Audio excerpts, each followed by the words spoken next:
Coach Corey Wayne, and this is my video coaching newsletter.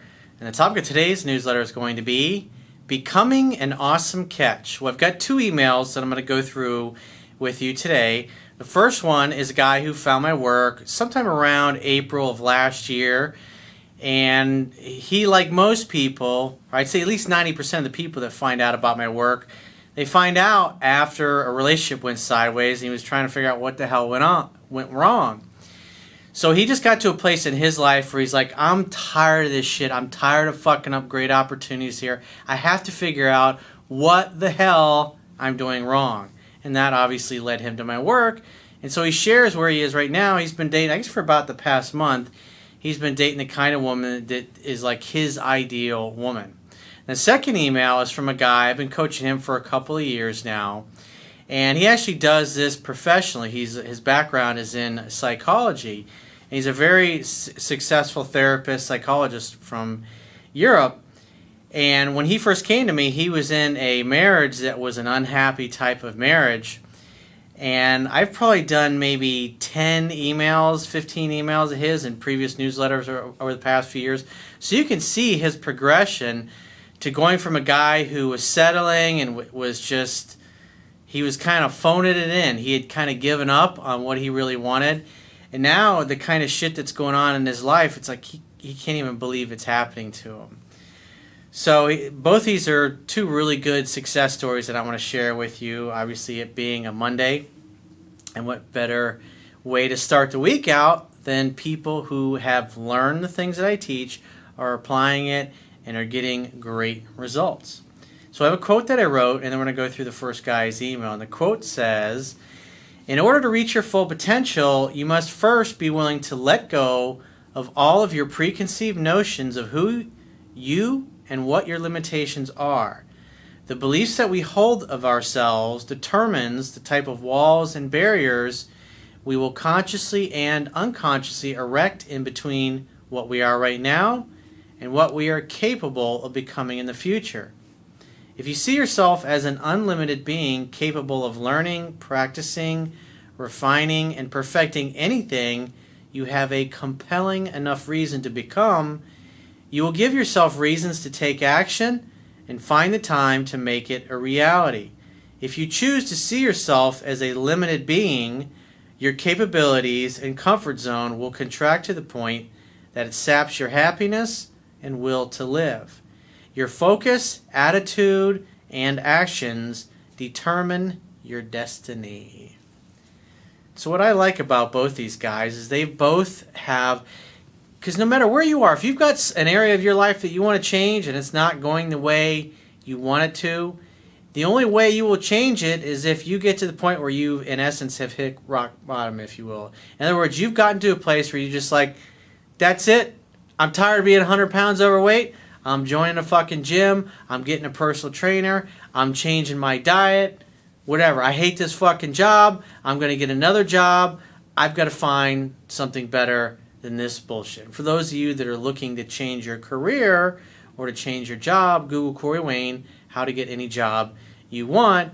And there's a method in there how you can get any job you want. It's what I always used, and it worked 100% of the time.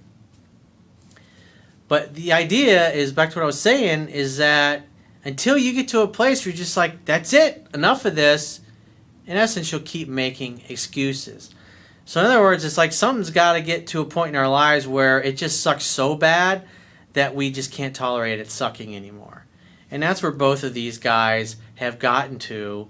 And this one, the first guy that I'm going to go through here, he's been following me since sometime around April of last year. So the time that this email was written, so we're probably 10 months he's been following me.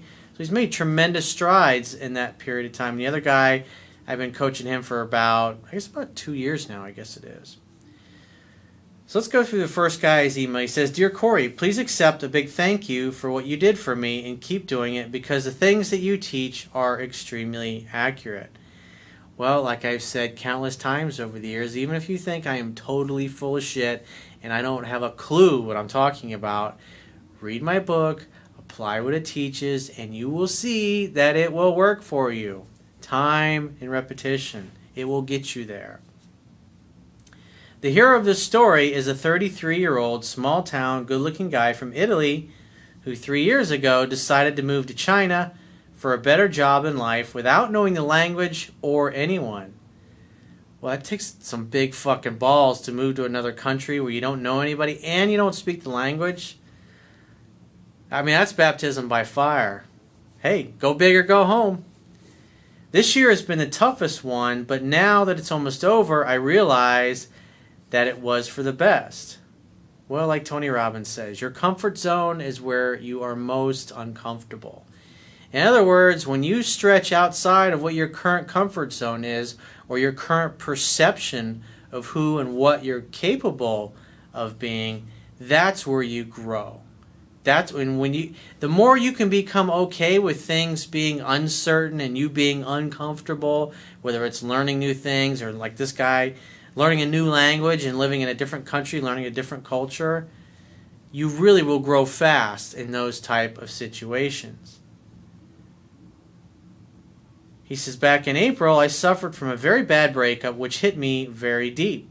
Well, when you have a bad breakup or a breakup in general, typically, especially the longer you're together with somebody, your whole identity becomes associated with being with that person. And when all of a sudden they're no longer in your life, it's like everything you did in all your free time or when you weren't at your job or your business, you typically spent with your significant other. And then all of a sudden they're gone and now you're not talking anymore. It's like it takes time to get back to that person you were before you even met them. I hit rock bottom, and I have no shame to say that I had been suicidal for about a month. I was in a relationship with a girl, 3 months off and on, with the same pattern of my past relationships.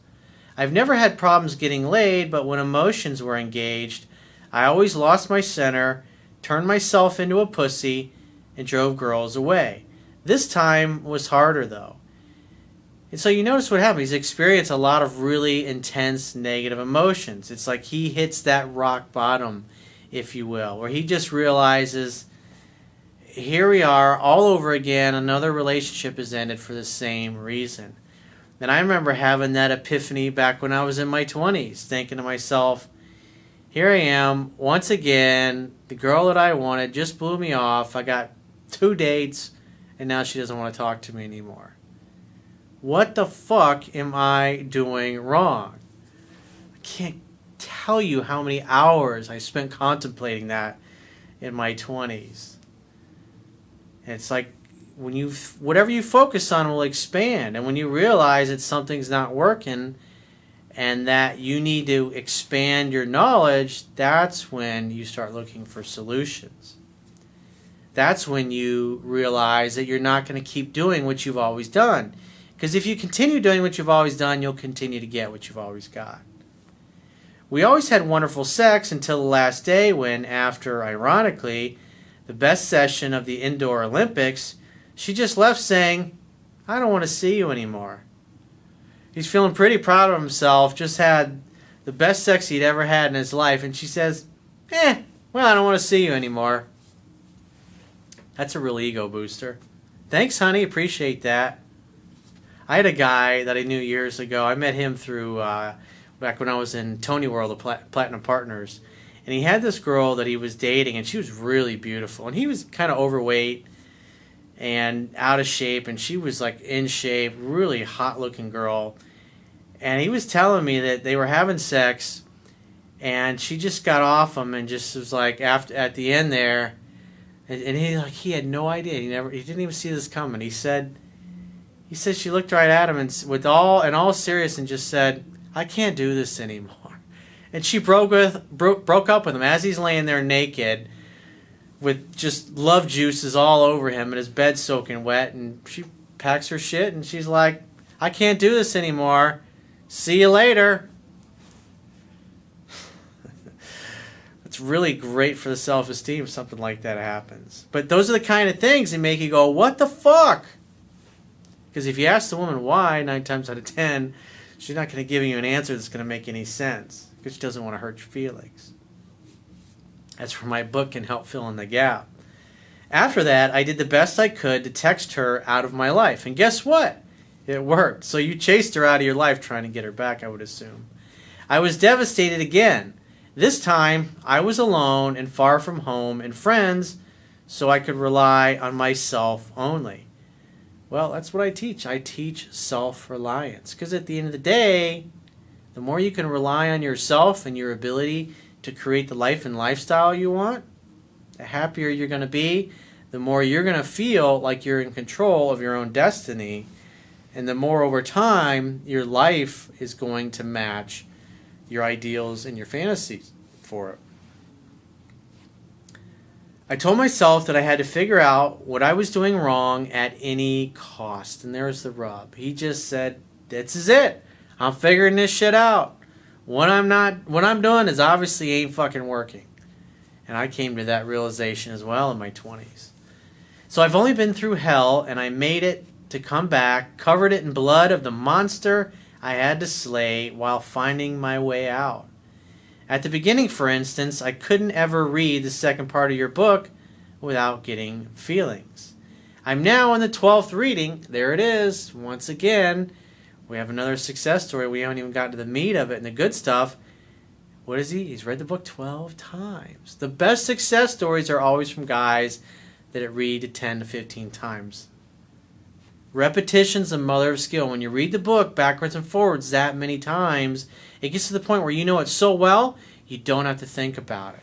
And then you know the principles well. And then it just becomes instinctual. You're not sitting there going, do I call her? Do I not call her? Do I do this? Do I do...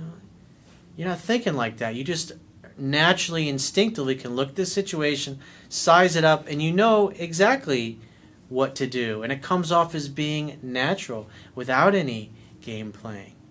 But you got to learn how to read the signs. You got to learn to read the other person's body language. You got to learn what their actions mean, what they're really communicating to you. Because often what they're saying and what they're actually doing and what they say they want don't match.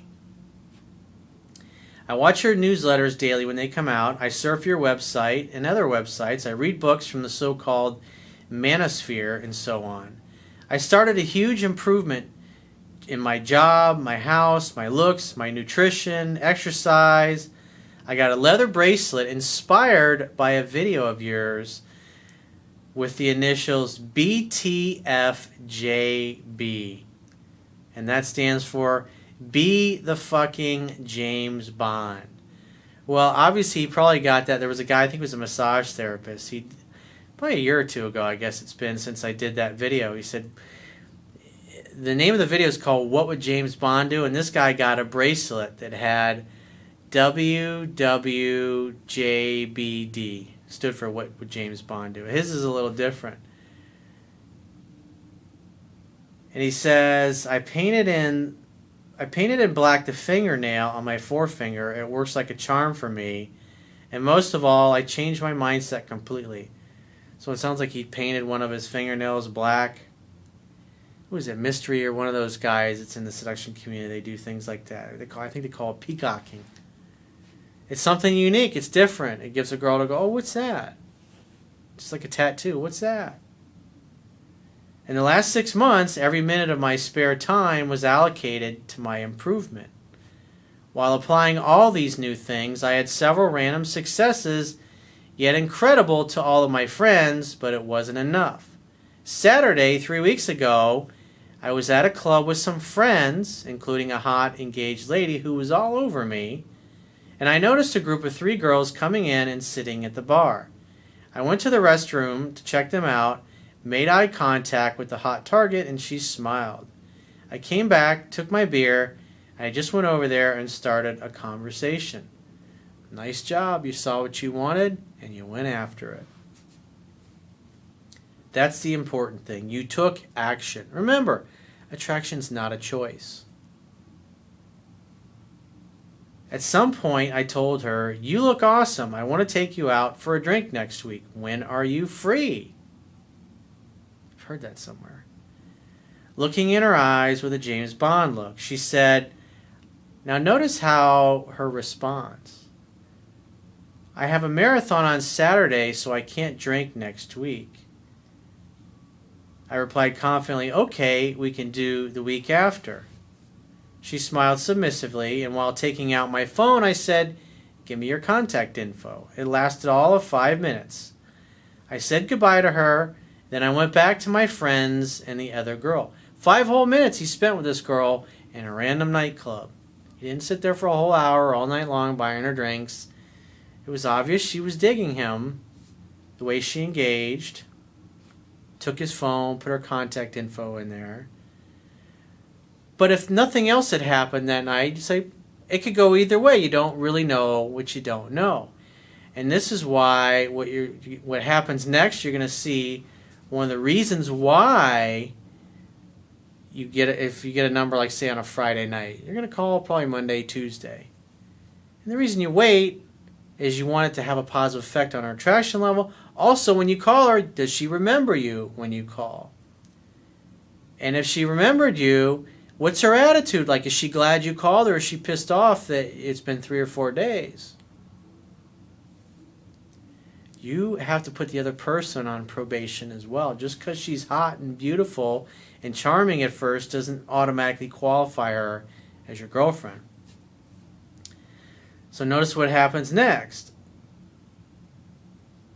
He says the plan was to write her on Tuesday, but guess what? Monday morning, 8 a.m., she writes me, "Hey, how are you? You said next week. It's already next week."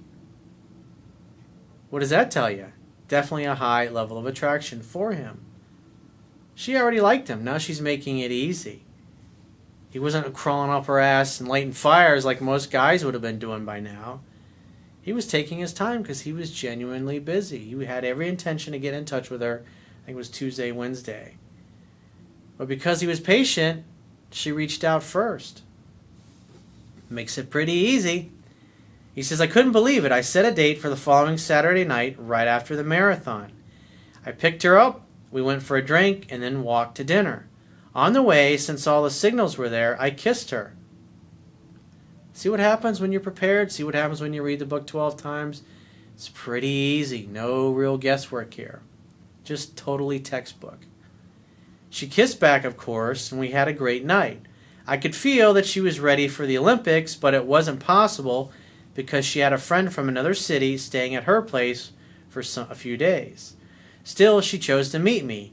I kissed her goodnight, and I wrote her on Wednesday to set a date for Saturday again. Sex was in the air. I planned everything perfectly. I picked her up. We went for a drink. We walked to a restaurant. We had a nice dinner. We walked to a comedy club and laughed our asses off. At the end, I said, "I have a bottle of wine at my place. How about we go and taste it?" Huh. Imagine that. We didn't even drink the wine. The next day, we went to lunch and the movies. Yeah, I know, but the deal was already sealed to watch. Guess what? The new James Bond movie. Haha. Well, of course. After that, we finally tasted that bottle of wine and had another round of indoor Olympics. So you're spending the whole day together. All right, I'll let the movie slide because she stayed the night and you hooked up already. Okay. She came 9 times over the course of 24 hours. "I've never had such a great experience," she said. Well, you're welcome, honey. We met again last weekend, and while talking about how guys approach girls, she said, notice how I chose you. And that's the rub, fellas. We may pick who we want to go out with, but at the end of the day, it's women who do the choosing. I chose to go out with you because I liked the way you came and talked to me. You showed confidence. You came right up, and you went for what you want. You didn't dither and hesitate. Within 5 minutes, it was over. Boom, boom, boom. The next day, she invited me to dinner for the following Wednesday, which was her birthday. The plan is rinse, recycle, repeat, the 3 H's. Hang out, have fun, and hook up, of course. This morning, I was watching my list, and I realized that she matches it 100%. I got it. The beta male monster is dead. My best wishes of a Merry Christmas. Well, Christmas is obviously come and gone. So this is probably an email from December that I got. But great success story, dude. You applied the principles. They worked. You got predictable results. Awesome. Good for you, dude. I'm happy for you. So let's go through the second email. He says, "Hi Corey, here's some news, a few questions, and a big thank you. I separated from Pam." Now Pam was the gal that he was dating on the last, probably about 2-3 months ago, I guess. Being in a peaceful, relaxed state, I believe, was the last newsletter of his. So if you want to go back and see where he was, and then, you know, if you go through all the different articles, you can go all the way back to the beginning to see where this guy started out over the past couple of years. That's what's nice about some of these people I've been coaching over several years. You can see their progress. And you can see all their fuck-ups and all the things they got right. And this guy is just pretty much on autopilot now. I separated from Pam, with whom I had this very drama-free relationship that was not really fully 100% what I was looking for. You answered this in the Being in a Peaceful, Relaxed State video. When that happened, what then happened is really unbelievable for me. It was like the news spread out that I am single again. So his reputation is preceding him. I'm getting hit on from all directions. Online dating, a woman in the neighborhood, former dates, he puts in parentheses, never burned bridges, got in touch with me again. Yeah, leave the door open. You just never know when that person's going to boomerang back. Especially if there's another dude in the picture. You go out on one date and they disappear. You never know. Even a girl at the doctor's where we both were waiting gave me her number without doing anything. Oh no, poor baby, all these numbers. What are you going to do about it? You just have to suffer through it, my friend. I know. It's tough being a king. What was weird for me was that my own local female counselor I sometimes go to stated that we both will end up dating each other, and asked, "Why don't you join me going to the carnival for the holidays? Just take a plane and come out to me, or come with me out of nowhere." Okay, Doc. She is super hot, totally cool, and 15 years younger than me. Would you date her? Like attracts like. Well, she's also a therapist. You're a therapist. Occasionally, obviously, you're the doctor, dude. It's like, why are you asking me? Make up your own mind. I'm all about teaching self-reliance. My job as a coach is to help you get what you want. Now that you've got all these great choices, that's up to you. She wants to date you. You obviously want to date her. You wrote me about her. And you go to her sometimes. Well, all right, we'll stop seeing her as a therapist then, professionally, and get somebody else to help you with that. So you can see her romantically, if that's what you want. Put your big boy pants on and figure it out, dude. I am hesitating, as we had up until now a more business/counseling type of relationship to each other. Well, it sounds like she's good to go, dude. But like I said, you're the doctor. You figure that one out. So I dated some girls, especially through online dating. I used an extremely bold profile in the direction that you suggested. You can Google Corey Wayne, the ultimate online dating profile, to see what he used. It was a template that I made up a couple years ago. And I never reach out to women first. This shit works like a charm and brings 2 to 3 super high quality women in each month. Actually, I am starting to fall in love with a sexy flight attendant, super sweet, feminine, caring, and the sex is great. We immediately clicked as we saw each other on the first date. Something very strange happened. I was in the restaurant by accident, and she reacted totally cool. I like this a lot. Of course, we made out passionately on the first date, and she said most of the guys let her do all of the logistics. So in other words, all the other guys that she dates basically act like women, and she acts like the man. So she's basically complimenting you and telling you how much she likes it that you actually act like a man. And that she totally fancied me just kissing her. The second date, she kind of planned to delay sex, but as soon as we left the restaurant, she could not wait to get back to the car, and I had wandering hands in my pants. Pocket pool, maybe? She was totally overwhelmed by her feelings, and obviously something that was probably expanding in her hands that she had down your pants. This was so sexy. I am feeling fucking happy with her. She asked to be exclusive after the 4th date. For the first time, I said that I will need some more time as I am just out of a previous relationship. What's a guy to do? I mean, it's only 4 dates in. Can't be getting all exclusive right away. It is such a cool experience when you hook up with a super sexy female and still date other options. It's your birthright to be the king of your kingdom. The whole purpose of life is to enjoy it. It's to be happy, to appreciate this amazing gift that the Creator has given us. First date makeouts happen so regularly now on dates with women that I like that I expect this to happen, which makes it happen even more. It's what you're used to. Well, of course this is what always happens. Think from the end. My friends can't believe this is me who has these experiences. Up to last year, I kind of faked being an awesome catch. Now, I am really embodying or believing it. Confidence is doing what you know how to do and doing it really well. Repetition is the mother of skill, and the fact that you've been dating and applying these things over and over and seeing that they work over and over, that's what's built your confidence. That's why you don't really have to think about it. And plus you get all this experience with things working out this way. What strikes me and really bothers me is that I see all the flaws in women that I never saw before.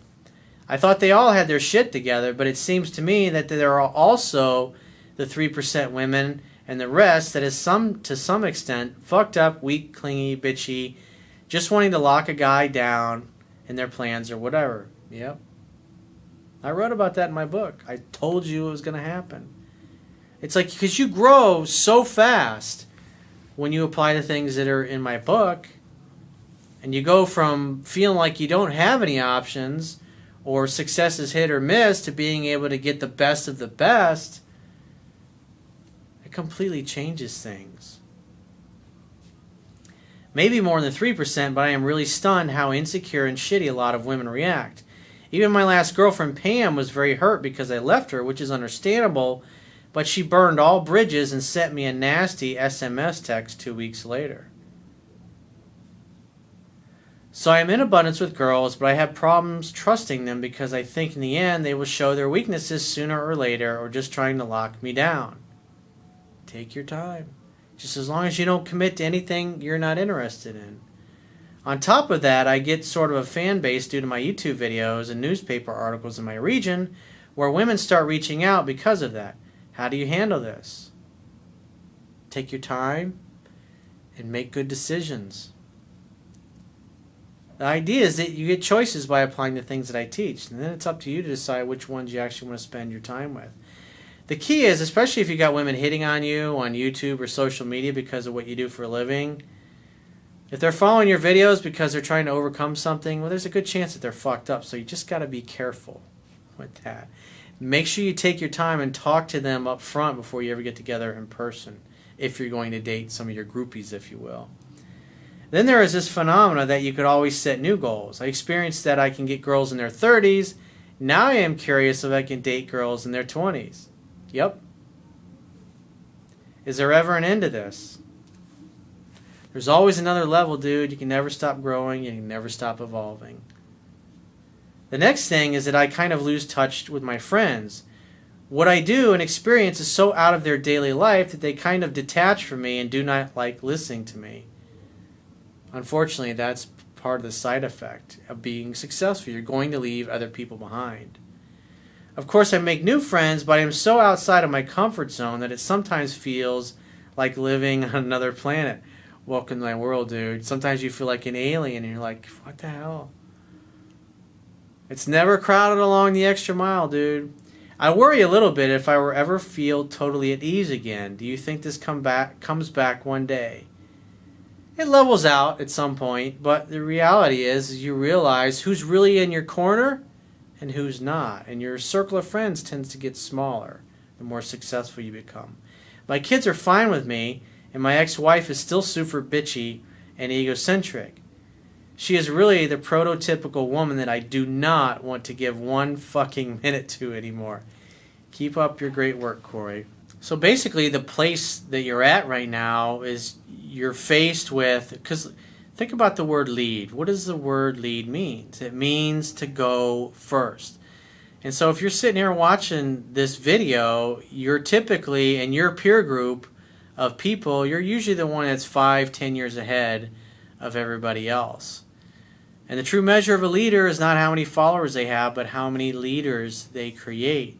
So by learning these things and applying the things that are in my book, you become better, you change your own life, and you also change the life, or I should say, you have the potential to change the lives of every person that you encounter, that you befriend, that you date, that you interact with, that are maybe your customers or your clients.